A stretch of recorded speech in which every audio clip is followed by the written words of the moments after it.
ante la justicia y la verdad, ¿no? Y en ese sentido considero que, si bien es cierto, este momento es lamentable para Alejandro Toledo, es imprescindible que él dé cara a la justicia. Aún más, cuando él se marchó del país, señalé que una persona que ha tenido el honor de ser presidente del Perú no debe estar en esa situación, pues. Él debería haberse quedado a enfrentar los hechos de los cuales se le acusa y dar la cara, ¿no?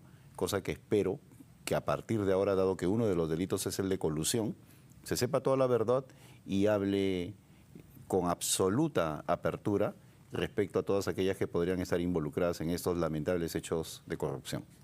En el caso de Coteva, digamos que el círculo prácticamente está cerrado, ¿no? Porque no solamente tenemos la formación de empresas para por ahí recibir dinero de la coima, están los testimonios de los funcionarios de Odebrecht, pero además está el dueño de las empresas, amigo de Alejandro Toledo, que antes de morir finalmente decidió dar testimonio y decir, sí, efectivamente, yo le presté mis empresas y mis cuentas para recibir el dinero de las coimas.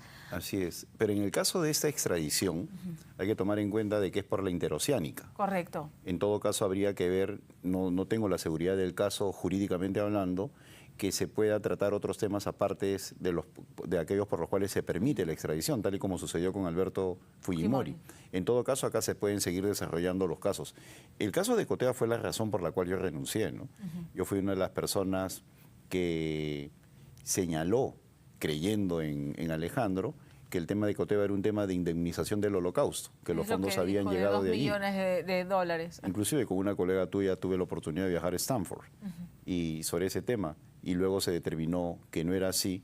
Entonces, ante una mentira de esa dimensión, no me quedaba otra cosa que alejarme de una agrupación a la cual quiero tanto, ¿no?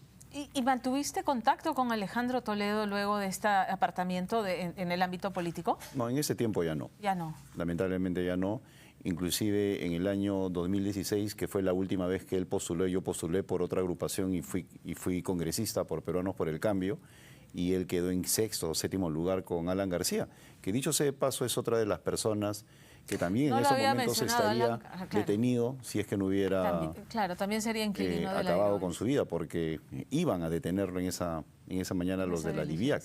Y tienes toda la razón, Pamela, cuando señalas que es una vergüenza para el país que todos sus presidentes, hasta la señora en ejercicio Dina Boluarte, estén siendo cuestionados por la justicia y no tengamos nosotros, como otras latitudes, un directorio de expresidentes a quienes consultar en momentos críticos, ¿no? Es envidiable lo que sucede en Colombia, en Chile, que cuando surgen problemas de crisis política como la que vemos en la actualidad, se congrega pues a esa suerte de directorio de expresidentes para escucharlos, ¿no? Pero en nuestro caso todos están o en la DIROES o con prisión preventiva.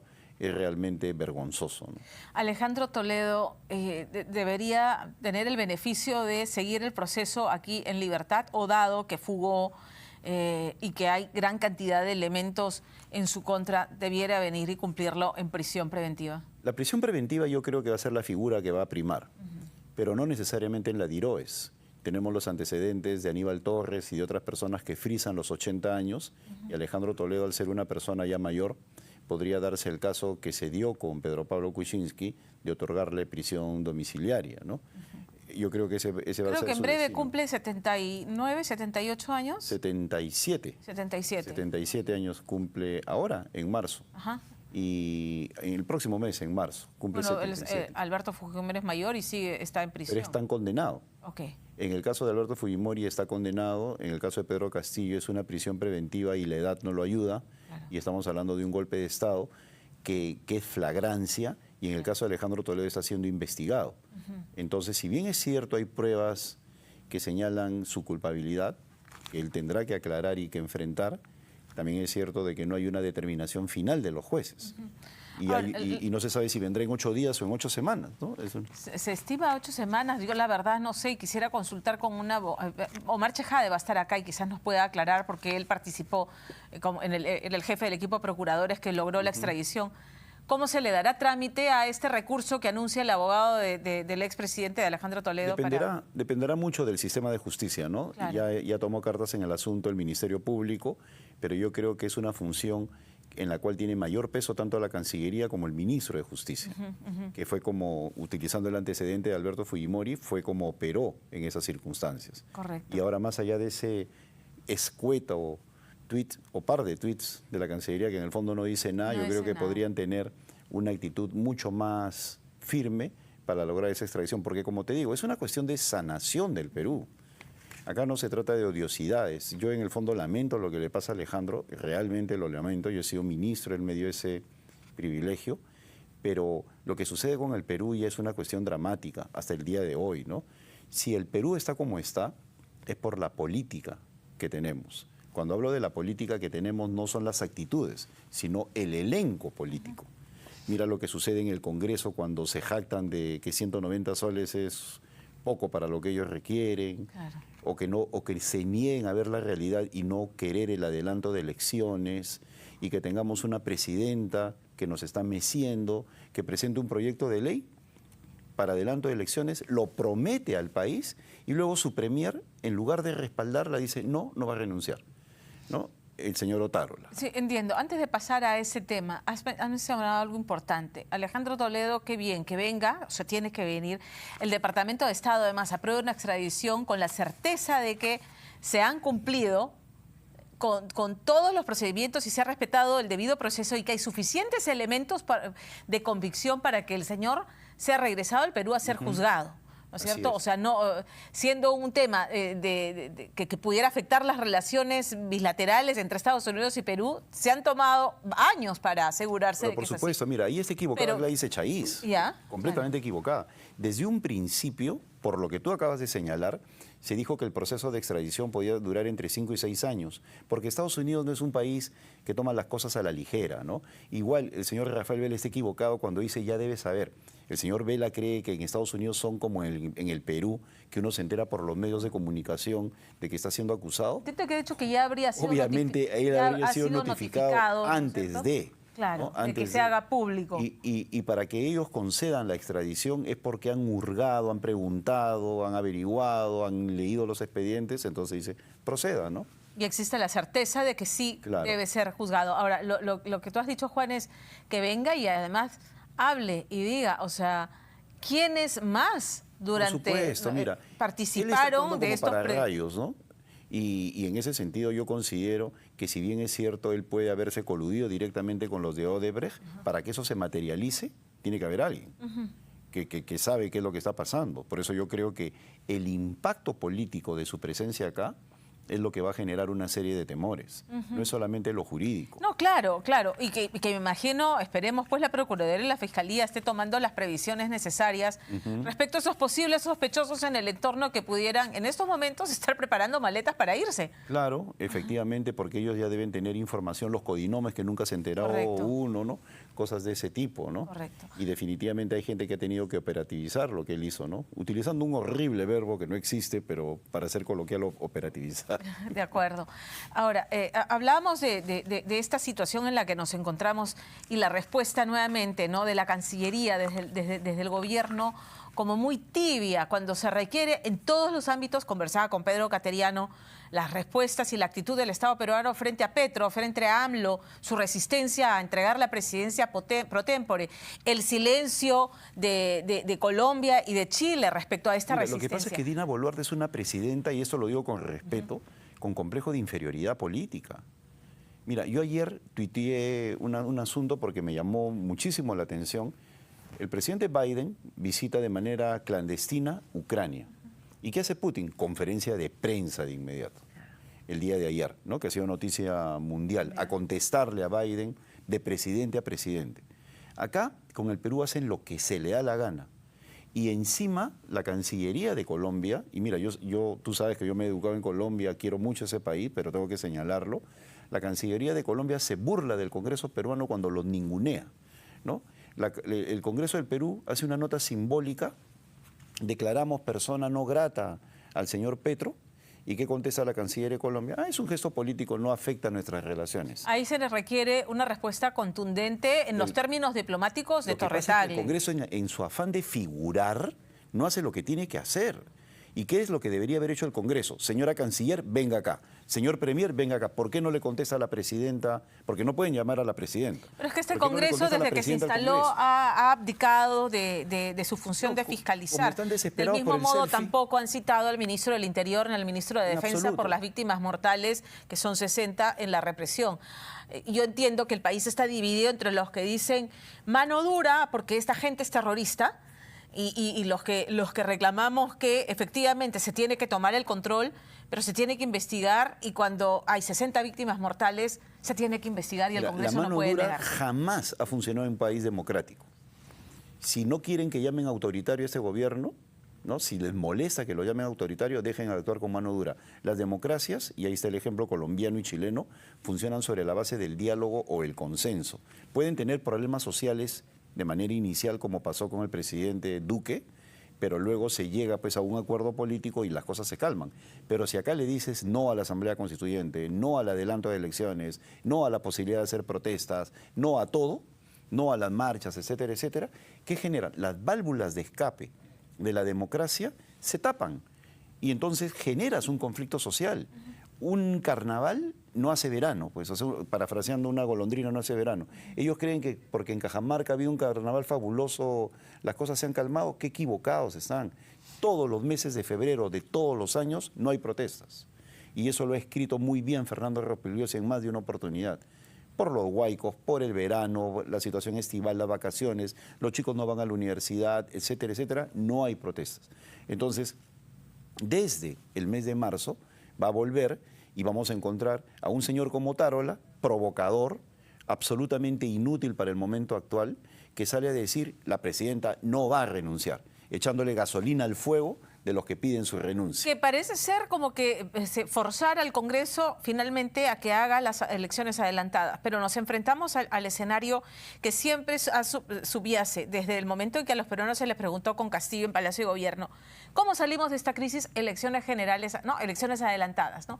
Y generales. Y ya desde ese momento el Congreso decía, ¿por qué nos vamos a ir nosotros? Pero se no se dan elegirá cuenta. a quien complete el mandato. Y ahora en la oposición, Acción Popular también ha dicho ayer, no vamos a votar a favor del adelanto de elecciones, Renovación Popular, Avanza País están en esa línea. No, ni siquiera Perú Libre quiere irse. 3 son las funciones elementales constitucionales de un Congreso.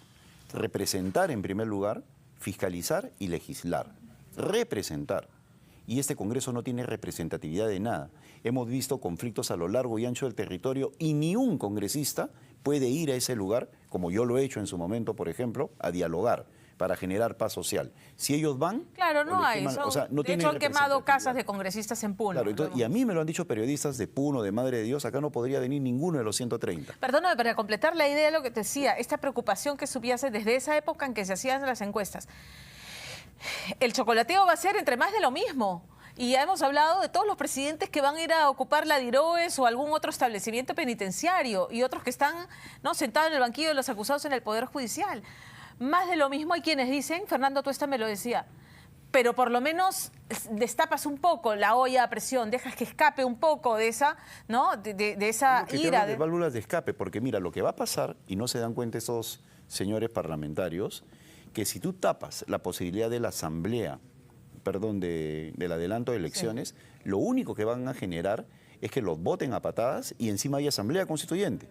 Sin embargo, si tú vas por el adelanto de elecciones y hay un nuevo cuerpo político en el Congreso y en el Ejecutivo que puede decir, nosotros vamos a hacer las modificaciones constitucionales y va a encontrar credibilidad en el pueblo peruano, porque ya se generó un cambio.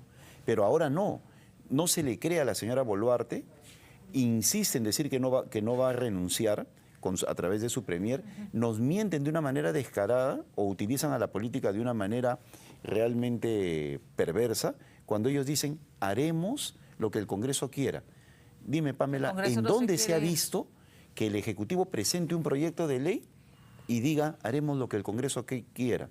No es así en ningún lugar del mundo. Si uno presenta un proyecto de ley, es para impulsarlo, para hacer activismo, para que el premier vaya a convencer. Boluarte no tiene bancada. Boluarte es, digamos, se sostiene sobre las bancadas hoy de derecha, que antes la querían fuera y que ahora la sostienen porque no se quieren ir.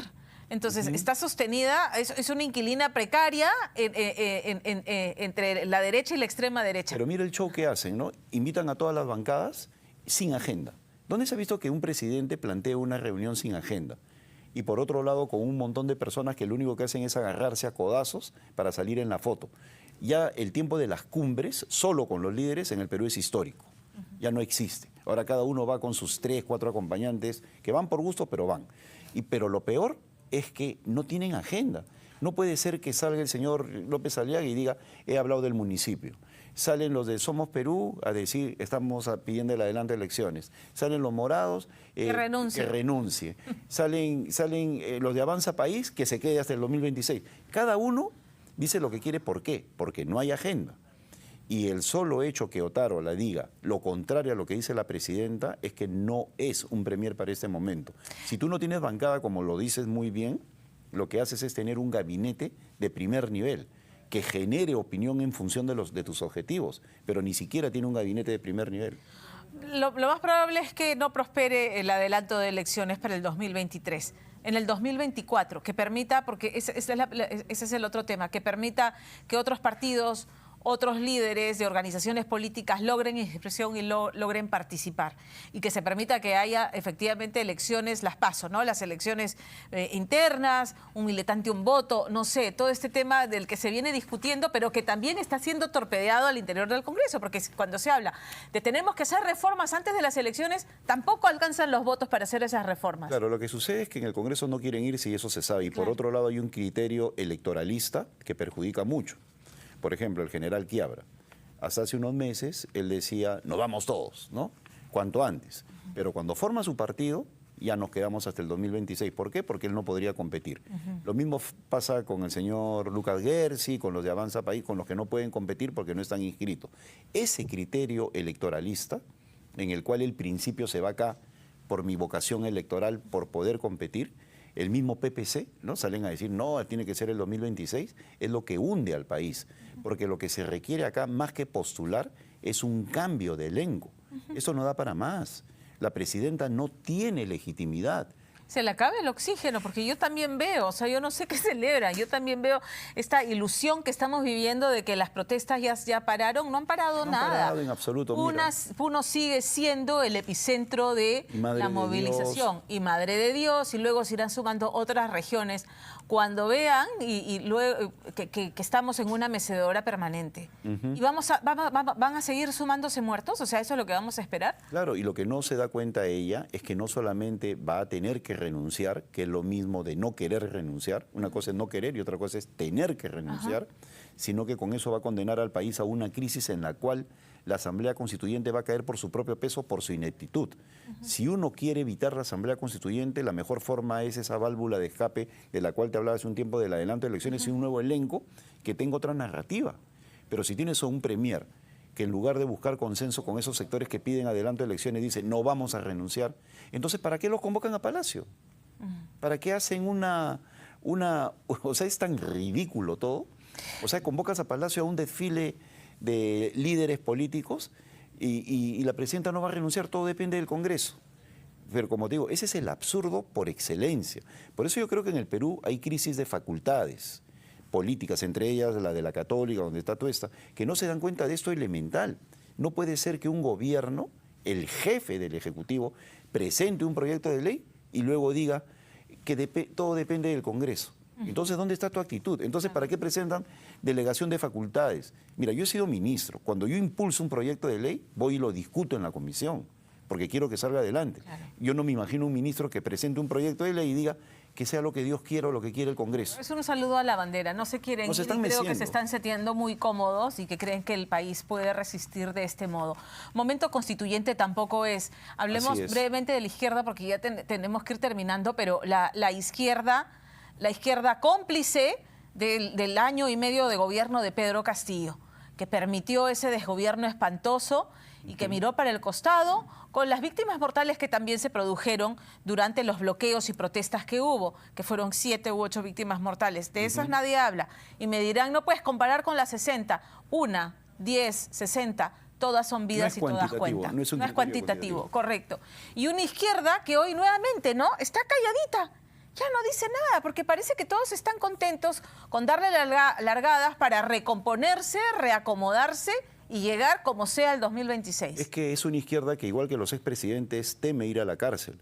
Es una izquierda que tiene niños y topos que han recibido obras. Es una izquierda que han pactado en términos de dinero a cambio de votos.